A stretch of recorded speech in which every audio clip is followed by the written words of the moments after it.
dama wax ci pël ni que bésu gàcce la ñuy dund ndax kenn réerewul mbir ni Macky Sall lu muy doxal nii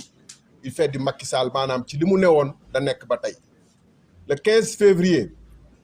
ba conseil constitutionnel waxee ne woon naa leen man wóoluwuma Macky Sall pour mu organiser élection yi bu ñu yeboo xalaat keneen ba mu génnee démb li mu wax ci mbirum dialogue bi jàpp naa ni Sénégal yépp am mbetteel ndax conseil constitutionnel daf ko tënk te du conseil constitutionnel moo ko tënk conseil constitutionnel dafa fàttali constitution Sénégal wax tënk ko moom ba muy aj élection yi sukkandiku simplement ci benn proposition bu parlement bi jot te parlement bi àddugu ci mu aj élection yi kooku pour ajji élection yi mu wéy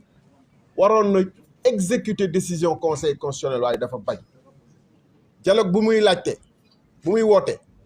du rek ngir jàpp date ngir aussi xool moom nu muy wéyalee mandaam au-delà du 2 avril bu ngeen déggee li mu gën a tudd démb ci discours am bi mooy article 36(2) constitution bi nga xam ne day ne tant que tànn guñu ku koy wuutu moom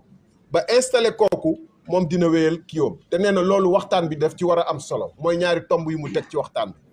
beneen bi mooy amnistie mooy lan mooy mbirum lépp lu fi xew ci réew mi te nga xam ne ay njombe yu dul jeex ñu wax ko pétrole bi gaz bi rapportu Covid bi ñi fi dee ñoo ñëpp nañ ko naxasaay pour lan pour moom mu mun a am jàmm dem ndax même moom bu demee ku ko wuutu war na mën a bàyyi prisonnier politique yi nga xam ne ak yeneen prisonniers yi nga xam ne du ñu ay prisonnier politique nag am na ci ñoo xam ne nag ay vrai casseur lañu dañu def ay njombe kooku ku ko wuutu war na organiser dialogue xool ci yenn anam la ñuy libérer ñi nga xam ne par centaine ci conditions yu atroces bu fekkoon dafa am yërmande du démb lay découvrir ni am na ay prisonniers je voudrais dire très rapidement que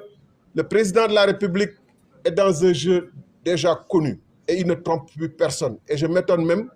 que des ambassades puissent donner crédibilité à son appel qui est un véritable appel trompeur,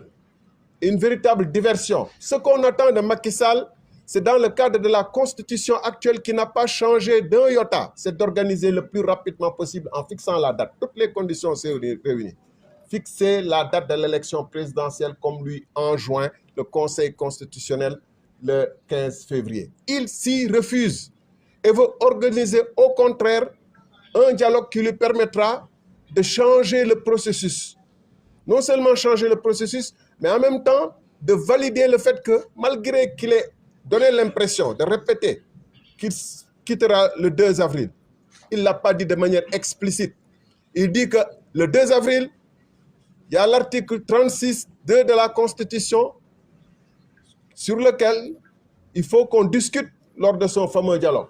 pour lui permettre éventuellement que les gens lui disent, les communicateurs traditionnels, les religieux, les recalés qu'il va inviter et qui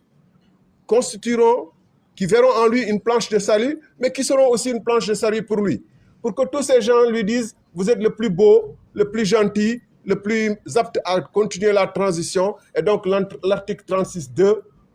de la Constitution nous permet de l'envisager. Allons voir le Conseil constitutionnel. Qu'est-ce qui est plus ridicule de dire que allons voir le Conseil constitutionnel après notre dialogue alors qu'il refuse et qu'il s'assoit sur des décisions du Conseil constitutionnel du 15 février? Qu'est-ce qui est plus ridicule et dérisoire de dire nous irons voir le Conseil constitutionnel alors qu'il s'assoit sur des décisions du Conseil constitutionnel? Ce président n'est pas sérieux.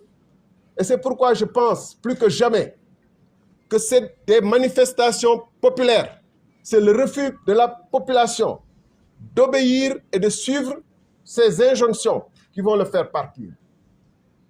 Parce qu'il a avec lui une petite clique de personnes qui sont prêtes à le suivre et amener le Sénégal jusque dans les profondeurs qu'ont traversé certains pays africains. C'est pourquoi nous disons non au dialogue, mais nous disons oui à un plan d'action